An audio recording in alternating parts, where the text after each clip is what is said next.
ಬರ್ತೀನಿ ಮಾತೆ. ಛೀ ಹೋಗೋ. ನಮಸ್ಕಾರ. ಯಾವಾಗಲೇ ನಡೀರಿ ಮಾತೆ. This is for you. ಇದನ್ ಕಮ್ಮಿ ಇತ್ತು. ನಡಿ.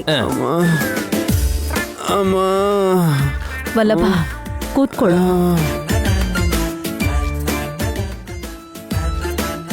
ಅಮ್ಮ Are you okay? ಮುಟ್ ನೋಡ್ಕೊಳಂಗ್ ಹೊಡೆದ್ರು ಓಕೆನಾ ಅಂತ ಕೇಳ್ತಿರಲ್ಲ ಮಾಮ್. ಅಮ್ಮ ಅಯ್ಯೋ.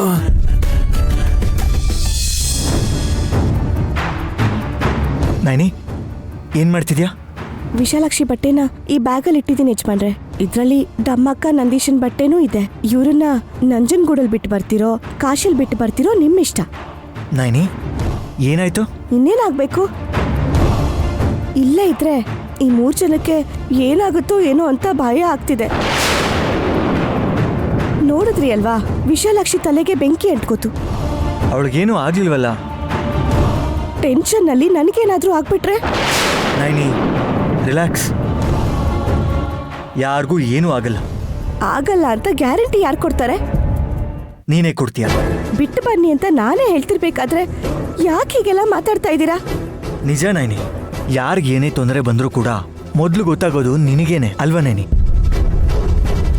ಆದ್ರೆ ವಿಶಾಲಾಕ್ಷಿ ವಿಷಯದಲ್ಲಿ ನನಗೆ ಹೇಳಕ್ ಆಗ್ತಿಲ್ಲ. ಅದೇ ಯಾಕೆ? ಗೊತ್ತಿಲ್ಲ ಯಜಮಾನ್ರೆ. ನಿರ್ಲಕ್ಷ್ಯ ಮಾಡಿದ್ರೆ ಚಿಕ್ಕ ಹುಡುಗಿ ತಿಳಿದೋ ತಿಳಿದೇನೋ ಮಾಡೋ ಕೆಲ್ಸಕ್ಕೆ ಪ್ರಾಣಕ್ಕೆಲ್ಲ ಅಪಾಯ ಆಗುತ್ತೋ ಅಂತ ಭಯ ಆಗ್ತಿದೆ. ಡಮ್ಮಕ್ಕ ಮತ್ತು ನಂದೀಶನ ಯಾಕೆ ಹೊರಟೋಗು ಅಂತಿದ್ಯಾ? ಅವರಿದ್ರೆ ವಿಶಾಲಾಕ್ಷಿ ಅವಾಗ ಬರ್ತಾನೆ ಇರ್ತಾರೆ. ಅದಕ್ಕೆ 3 ಜನನ್ನು ಬಿಟ್ಟು ಬನ್ನಿ ಅಂತಿರೋದು. ಯಾರು ಇಲ್ದೇ ಇರೋರು ಎಲ್ಲಿಗೆ ಅಂತ ಹೋಗ್ತಾರೆ? ಯಾರು ಇಲ್ದೇನೆ ಇಷ್ಟು ದಿನ ಇದ್ದಾರೆ ತಾನೆ, ಈಗಲೂ ಹಾಗೆ ಇರ್ತಾರೆ ಬಿಡಿ. ಮಾತೆ ಕ್ಷಮಿಸ್ಬೇಕು. ನನ್ನ ತಾಯಿ ವಿಶಾಲಾಕ್ಷಿ ನಿಮ್ಮನ್ನ ಅಮ್ಮ ಅಂತ ಕರೀತಾರೆ. ನಿಮ್ಮ ಮಗಳಂತೆ ನೋಡಿದೀರಾ, ಈಗ ಕಳಿಸ್ಬಿಡ್ತೀರಾ ಮಾತೆ? ನಮ್ಮ ಅತ್ತೆ ಅವಳ ತಲೆ ಮೇಲೆ ಹಣ್ಣು ಎರ್ದಿದ ತಕ್ಷಣ ಏನಾಯ್ತು ಅಂತ ಗೊತ್ತಲ್ವಾ ನಂದೀಶ? ಆಗೋದೆಲ್ಲ ಒಳ್ಳೇದಕ್ಕೆ ಅನ್ಕೊಳ್ಳಿ ಮಾತೆ. ನನಗೆ ಗೊತ್ತಿಲ್ಲದೆ ಏನಾದ್ರೂ ನಡೆದ್ರೆ ನಾನೇನು ಮಾಡಕ್ಕಾಗ್ಲಿಲ್ವಲ್ಲ ಅನ್ನೋ ನೋವು ನನ್ನ ಜೀವನ ಪೂರ್ತಿ ಕಾಡುತ್ತೆ. ನೈನಿ, ವಿಶಾಲಾಕ್ಷಿ ಕೂಡ ನಿನ್ನ ಮಗಳೇ ಆಗಿರೋದ್ರಿಂದ ಅವಳಿಗೇನಾದರೂ ಆದರೆ ನೀನು ಮೊದಲೇ ಅದನ್ನು ತಿಳ್ಕೊಳ್ಳೋದಕ್ಕಾಗ್ತಾ ಇಲ್ಲ ಅಂತ ಅನ್ಕೋ. ಅಪ್ಪ ಅಮ್ಮ ಅಂತ ಕರೀತೆ ಹೋದ್ರೂ ಪರವಾಗಿಲ್ಲ, ಅವಳನ್ನ ಮಗಳಾಗೂ ನಾನು ನೋಡಲ್ಲ. ಅವಳು ಕ್ಷೇಮವಾಗಿದ್ರೆ ಸಾಕು. ಅಮ್ಮನಿಗೆ ಜನ್ಮ ಕೊಟ್ಟ ಅಮ್ಮ, ಮಗುವನ್ನ ಹೆತ್ತ ಅಮ್ಮ, ಇವರಿಬ್ಬರ ಮಧ್ಯೆ ಭೇದ. ನಾನೇನು ವಿಶಾಲಾಕ್ಷಿ ಜೊತೆ ಹೋರಾಡ್ತಿಲ್ಲ ನಂದೀಶ, ಅವಳು ಚೆನ್ನಾಗಿರ್ಬೇಕು ಅಂತ ಹೇಳ್ತಾ ಇದ್ದೀನಿ. ನೈನಿ, ಹಬ್ಬ ಇನ್ನೂ ಮುಗ್ದೇ ಇಲ್ಲ, ಅಷ್ಟು ಬೇಗ ಈ ಮನೆ ಮಗಳನ್ನ ಹೊರಗಡೆ ಕಳಿಸ್ಬಿಡ್ತೀಯಾ? ಅಮ್ಮ ವಿಶಾಲಾಕ್ಷಿ ಇದ್ರೆ ಮಾತ್ರ ಇವ್ರ ಅಮ್ಮ ಯಾರು ಅಂತ ಗೊತ್ತಾಗತ್ತೆ ಮಾತೆ. ಏನಂದೆ ನಂದೀಶ? ಅದೇ ಗಾಯತ್ರಿ ಅಮ್ಮನ ಬಗ್ಗೆ ಗೊತ್ತಾಗತ್ತೆ ಅಂತ ಹೇಳ್ತಾ ಇದ್ದೀನಿ ಮಾತೆ. ಹೇಗೆ ಗೊತ್ತಾಗುತ್ತೆ?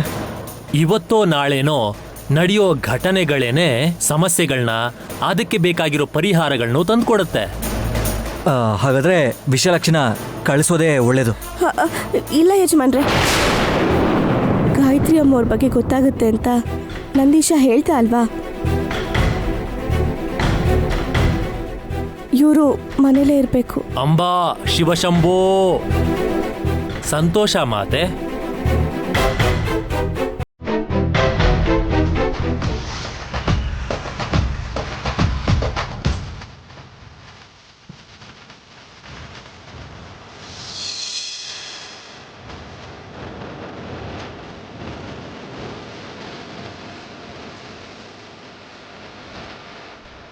ಅಡಿಗೆ ಮನೇಲಿ ಮಾಡೋದ್ ಬಿಟ್ಟು ಗಾರ್ಡನ್ ಅಲ್ಲಿ ಇಷ್ಟು ಕಷ್ಟಪಡೋದ್ ಬೇಕಿತ್ತಾ? ಗ್ಯಾಸ್ ಸ್ಟವ್ ಮೇಲೆ ಮಾಡಬಾರ್ದಂತೆ, ಅದು ಪದ್ಧತಿ. ಒಲೆ ಯಾವಾಗ ಹತ್ಕೋಬೇಕು? ಅಣ್ಣಯ್ಯ, ಅದು ಬೆರಣಿ ಅಲ್ವಾ, ಅಂಟ್ಕೊಳುತ್ತೆ. ಅಮ್ಮ, ಪಾಯಸ ಮಾಡೋ ಪಾತ್ರೆ ತಗೊಂಡ್ ಬಂದ್ರೆ ಬೆಂಕಿನ ಹಚ್ಚಿಸಬಹುದು. ಮಾಮ್, ಅದನ್ನ ತಿಂದೇನೆ ಊಟನೇ ಮಾಡಂಗಿಲ್ಲ ಅಂತ ಕಂಡೀಷನ್ಸ್ ಹಾಕಿದ್ದಾರೆ ಮಾಮ್. ಅದು ಕೂಡ ಆ ಸೂರ್ಯ ದೇವನ್ಗೆ ನೈವೇದ್ಯ ಮಾಡಿದ್ಮೇಲೆನೆ ನಾವು ತಿನ್ಬೇಕಂತೆ.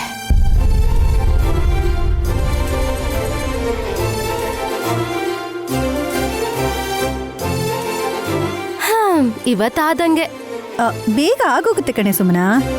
ಹೇಗಾಗತ್ತಕ್ಕ? ಅದು ಒಣಗಿರೋ ಬೆರಣಿ ಆಗಿದ್ರೆ ಉರಿತಾನೋ ಹೊತ್ಕೊಂಡು ಹಾಗೋ ಹೀಗೋ ಪಾಯಸ ರೆಡಿ ಆಗತ್ತೆ ಅನ್ಕೋಬೋದಿತ್ತು.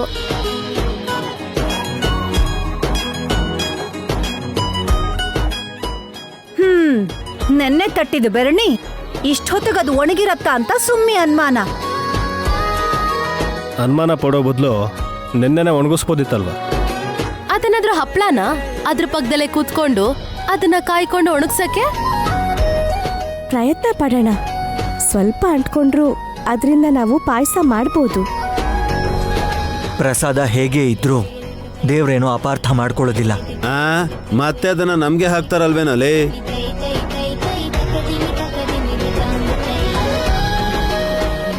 ನಮ್ಮಮ್ಮ ಇರ್ಬೇಕಾದ್ರೆ ಯಾಕೆ ಯೋಚನೆ ಮಾಡ್ತೀರಾ? ಓಹೋ, ನಿನ್ನೆ ಆ ಹುಡುಗಿ ತಲೆ ಮೇಲೆ ಬೆಂಕಿ ಹತ್ಕೊಳ್ತು ಅಂತ ಇವಾಗ ಮಡ್ಕೆನ ಅವಳ ತಲೆ ಮೇಲಿಟ್ರೆ ಪಾಯಸ ಆಗ್ಬಿಡುತ್ತೋ ಏನೋ.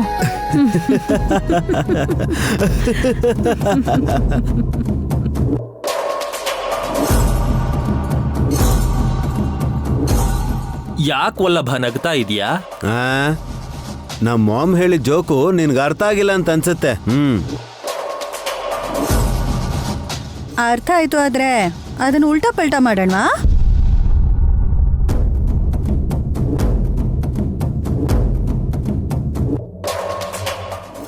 ಹೇಗಮ್ಮ?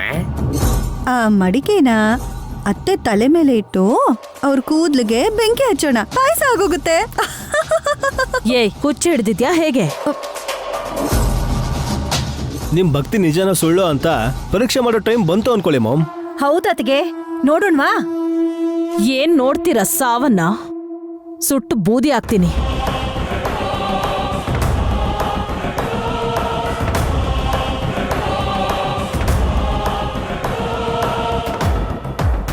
ನೀನ್ ಇಷ್ಟು ಬೇಗ ಹೋಗಲ್ಲ ಬಿಡು. ಹಾ, ಮತ್ತಿನ್ನೇನು? ನೈನಿ, ಮಡಿಕೆ ಇಡು. ಇಡ್ಬೇಕಾತೆ? ವಿಶಾಲ್, ಇವರೆಲ್ಲರೂ ಸೇರಿ ನನ್ಗೊಂದ್ ಗತಿ ಕಾಣಿಸ್ಬೇಕು ಅನ್ಕೊಂಡಿದ್ದಾರೆ. ಯಾಕೇನು ಮಾತಾಡ್ತಿಲ್ಲ? ಓಂ, ನಿಮ್ಮ ಒಪ್ಪಿಗೆ ಇಲ್ದೆ ಮಡ್ಕೆನ ನಿಮ್ಮ ತಲೆ ಮೇಲೆ ಇಡಲ್ಲ ಬಿಡಿ. ನಮ್ಮ ಮಾಮ್ ಮೇಲೆ ಪ್ರಯೋಗ ಮಾಡ್ದೇನೆ ಆ ಒಲೆ ಏನಾದರೂ ಹತ್ಕೊಂಡಿಲ್ಲ ಅಂತಂದ್ರೆ ಕೆರೋಸಿನ್ ಹಾಕಿ ಒಲೆ ಹಚ್ಚಿ. ಅದನ್ನ ಬಿಟ್ಟು ಇಲ್ದೇ ಇರೋದೆಲ್ಲ ಹೇಳ್ಬೇಡಿ. ಹೆದರಿದ್ರು ಅನ್ಸುತ್ತೆ. ವಿಶಾಲಾಕ್ಷಿ, ಪಾಯಸ ಮಾಡೋಣ. ಒಲೆ ಮೇಲೆ ಮಡಿಕೆ ಇಡು.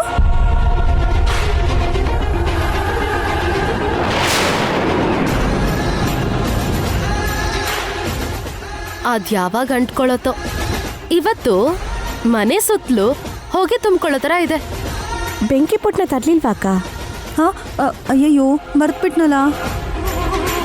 ನಾನು ತಗೊಂಬರ್ತೀನಿ ರೀ. ಬೇಕಾಗಿಲ್ಲ ಅಪ್ಪ.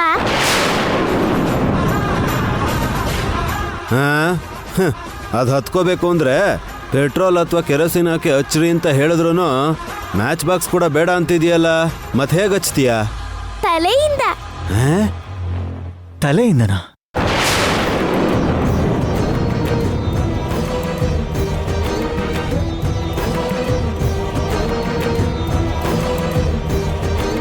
ತಲೆಯಿಂದನಾ? ಸ್ವಲ್ಪನಾದ್ರೂ ಬುದ್ಧಿ ಇದ್ಯಾ? ಬುದ್ಧಿ ಇದ್ರೆ ಉಪಾಯ ಹೊಳಿಯುತ್ತೆ ಅಂತ ಅಮ್ಮ ಹೇಳ್ತಾ ಇದ್ದಾರೆ.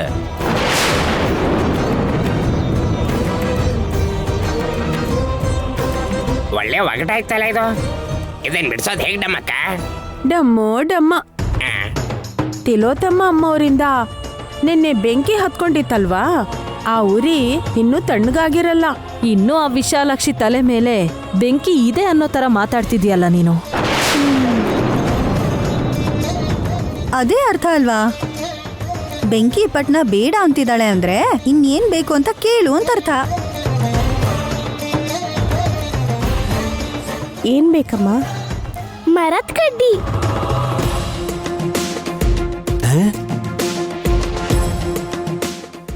ಅಲ್ಲಿದೆ. ಏನ್ ಮಾಮ್ ಇದು? ತೋಳ.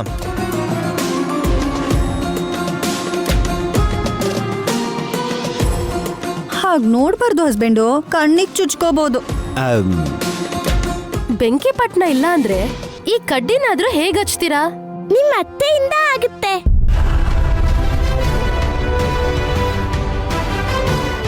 ನಾನೇನ್ ಮಾಡ್ಬೇಕು? ಈ ಮರದ ಕಡ್ಡಿನ ತಗೊಂಡು ನನ್ನ ತಲೆ ಮೇಲೆ ನೀನಿಡು. ನಿನ್ನೆ ಬೆಂಕಿ ಇವತ್ ನಮಗ್ ಉಪಯೋಗಕ್ಕೆ ಬರುತ್ತೆ.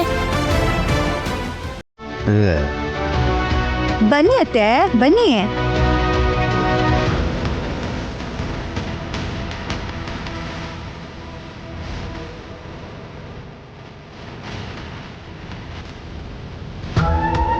ಮಾಮ್, ವಿಶಾಲಾಕ್ಷಿ ಅಷ್ಟು ನಂಬಿಕೆಯಿಂದ ಹೇಳ್ತಿರುವಾಗ ಯಾಕೆ ಯೋಚನೆ ಮಾಡ್ತಿದ್ದೀರಾ? ಏನಾಗುತ್ತೋ ಏನೋ ಅಂತ. ಎಲ್ಲ ಒಳ್ಳೇದಾಗತ್ತೆ ಅತ್ತೆ. ನಿಮ್ ತಲೆ ಮೇಲೆ ಇಟ್ಕೊಳ್ಳಿ ಅಂತ ಏನು ಹೇಳಿಲ್ವಲ್ಲ. ನಮ್ಮ ಮಾಮ್ ತಲೆ ಮೇಲೆ ಇಡೋದು ಈ ಕೋಲ್ನಲ್ಲ ಅತ್ತಿಗೆ, ಕಟ್ಟಿಗೆ ಮಾತ್ರ.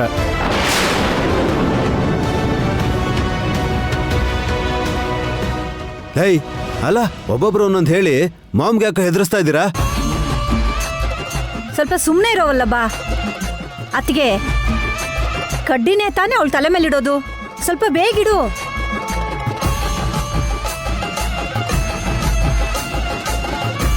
ಹುಷಾರಕ್ಕ, ಬೆಂಕಿ ಬಂದ್ರೆ ಹೆಂಗ್ ಅಂದ್ಕೊಳತ್ತ ಏನೋ.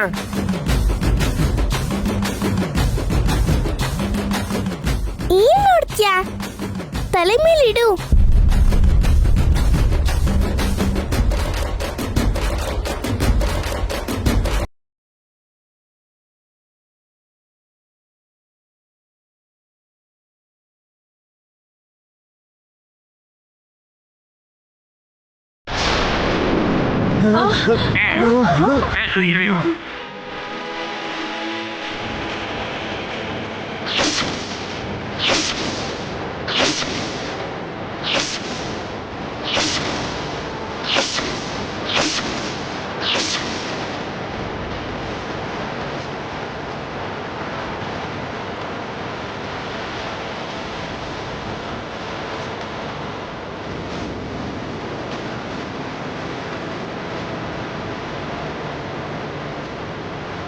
ಬೆಂಕಿ ಹತ್ಕೋತು.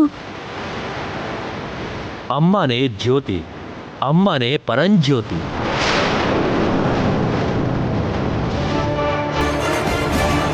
ಬೆಳಕು ಕೊಡೋ ಸೂರ್ಯನಿಗೋಸ್ಕರ ನೈವೇದ್ಯ ಮಾಡೋದಕ್ಕೆ ಹತ್ಕೊಂಡಂತ ಜ್ಯೋತಿ ಅದು. ಜೈ ವಿಶಾಲಾಕ್ಷಿ. ಜೈ ಜೈ ವಿಶಾಲಾಕ್ಷಿ.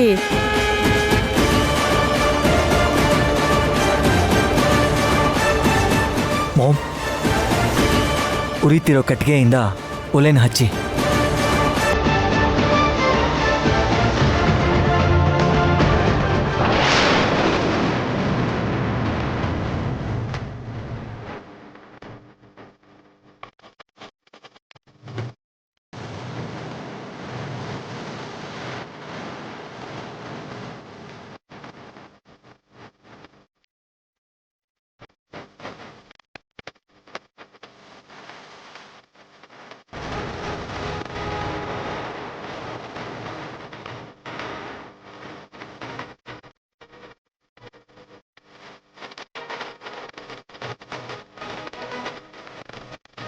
ನೋಡಿದ್ಯಾ ಸುಮ್ಮನಮ್ಮ, ಆ ಸಗಣಿ ಬೆರಣಿ ಕೂಡ ಒಣಗೋಗಿ ಹೇಗೆ ಉರಿತಾ ಇದೆ ಅಂತ.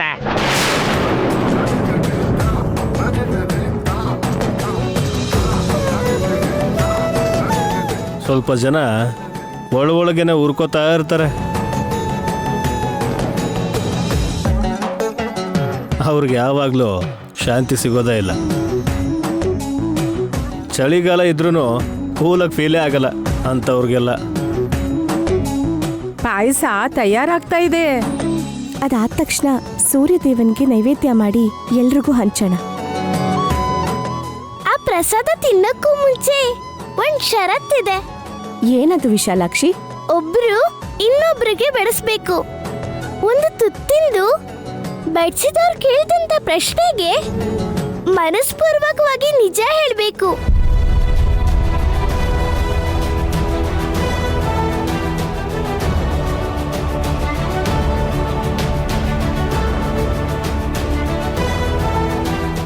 ಈ ಆಟ ಏನೋ ಚೆನ್ನಾಗಿದೆಯಲ್ಲ. ಇದು ತಮಾಷೆಗೆ ಆಡೋ ಆಟ ಅಲ್ಲ ಮಾತೆ. ಅಕಸ್ಮಾತ್ ಏನಾದ್ರೂ ಸುಳ್ಳು ಹೇಳಿದ್ರೆ ತಿನ್ನ ಪ್ರಸಾದನೇ ಪ್ರಾಣವನ್ನ ತೆಗೆದು ಬಿಡುತ್ತೆ.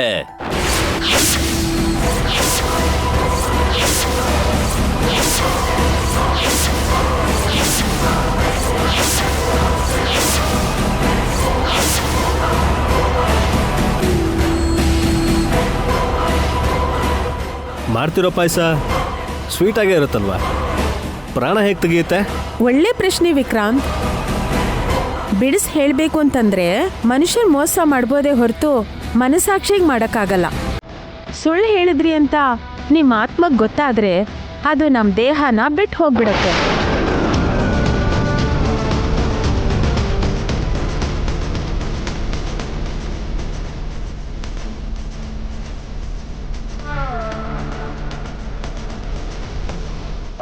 Heart attack ಆಗೋಗತ್ತಾ?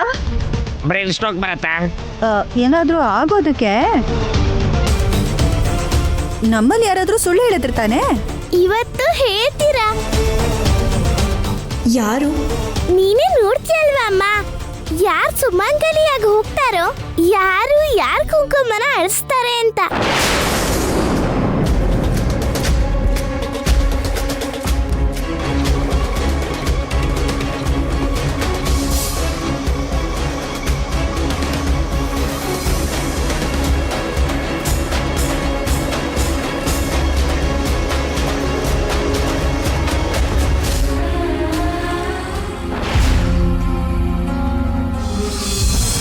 ಎಲೆನ ತಗೊಳ್ಳಿ, ಎಲೆ ತಗೊಳ್ಳಿಮ್ಮ. ಏನ್ ಮುಖ ನೋಡ್ತಿದ್ದೀರಾ? ತಗೊಳ್ಳಿ. ಪ್ರಸಾದ ಯಾರು ಹಾಕ್ತೀರಾ? ಎಲ್ರೂ ತಿನ್ನಕ್ ಕೂತ್ರೆ ಬಡ್ಸೋರು ಯಾರು? ವಿಶಾಲಾಕ್ಷಿ ತಗೊಂಡ್ ಬರ್ತಿದ್ದಾಳಲ್ಲ ಪಾಯಸದ ಮಡ್ಕೆ. ಕೈ ಸುಡುತ್ತಮ್ಮ, ಹುಷಾರು. ಈ ಎಲೆ ಮೇಲೆ ಹಿಡ್ಕೊಂಡು ಬಂದಿದ್ದೀನಲ್ವಾ ಅಮ್ಮ.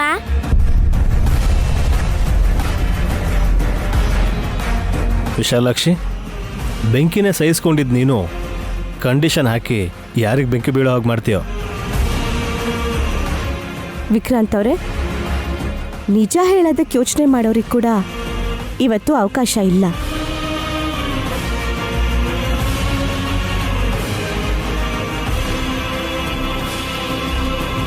ಬೆರಣಿಯಿಂದ ಕಾಯಿಸಿ ಮಾಡಿರೋ ಪಾಯಸನ ಹೇಗ್ ತಿನ್ನೋದೋ ಏನೋ. ಸುಮನ, ನಿನಗೆ ಬೇಡ ಅಂದ್ರೆ ಸುಮ್ಮನಿದ್ಬಿಡು. ಆಗಲ್ಲ ಅದಕ್ಕೆ, ನಿಜ ಹೇಳೋದ್ರಿಂದ ತಪ್ಪಿಸ್ಕೊಳ್ಳೋದಕ್ಕೆ ಹೀಗೆ ಹೇಳ್ತಾ ಇದ್ದಾಳೆ. ಅದೇ ಹೇಗಾಗತ್ತೆ? ನಿಜ ಹೇಳಲೇಬೇಕು. ಹಾಗಾದ್ರೆ ತಿನ್ಲೇಬೇಕೇ? ಸುಳ್ಳು ಹೇಳಿದ್ರೆ ನಿಜವಾಗ್ಲೂ ಪ್ರಾಣ ಹೋಗುತ್ತಾ? ಈ ಚಿಕ್ಕ ಹುಡುಗಿ ಮಾತು ನಂಬ್ತೀರಾ ಮಾಮ್? ಪಾಯಸ ತಿನ್ಕೊಂಡು ಹೋಗೋಣ.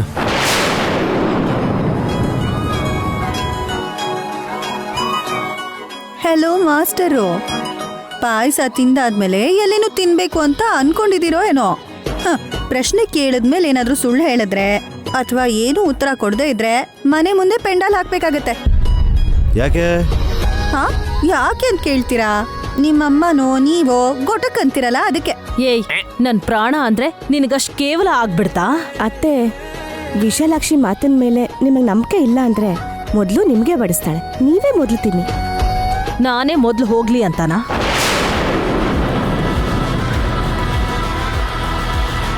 ತಿನ್ಬೇಕಾ ಬೇಡ್ವಾ? ಸ್ವಲ್ಪ ಕ್ಲಾರಿಟಿಯಾಗಿ ಹೇಳಿ. ಯಾಕಷ್ಟು ಭಯ ಪಡ್ತಿದ್ದೀರಾ? ಏ ವಿಶಾಲಾಕ್ಷಿ, ಫಸ್ಟ್ ನನಗ್ ಬಡ್ಸು.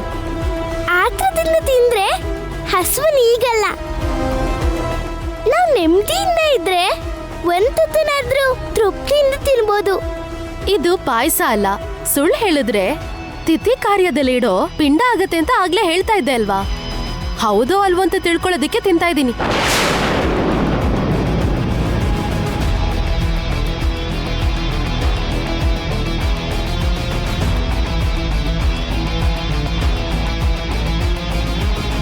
ಸುಮನಾ, ಆತರ ಪಡ್ಬೇಡ, ನಿನ್ಗೋ ಮಗಳಿದ್ದಾಳೆ. ಹೆಸರು ಗಂಡ ಅಂತ ಒಬ್ಬ ಇದ್ದಾನೆ. ಆ ಲೆಕ್ಕ ಏನ್ ಮುಖ್ಯ ಅಲ್ಲ ನನ್ಗೆ.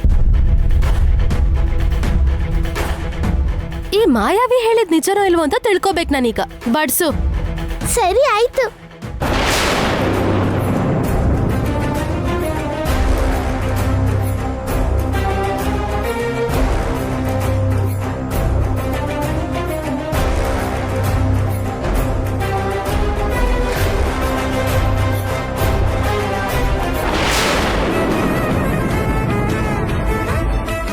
ಸುಮನ, ವಿಶಾಲಾಕ್ಷಿ ಸೂರ್ಯನ್ಗೆ ನೈವೇದ್ಯ ಕೊಟ್ಟು ಬಂದಿದ್ದಾಳೆ, ನೀನ್ ತಿನ್ಬೋದು.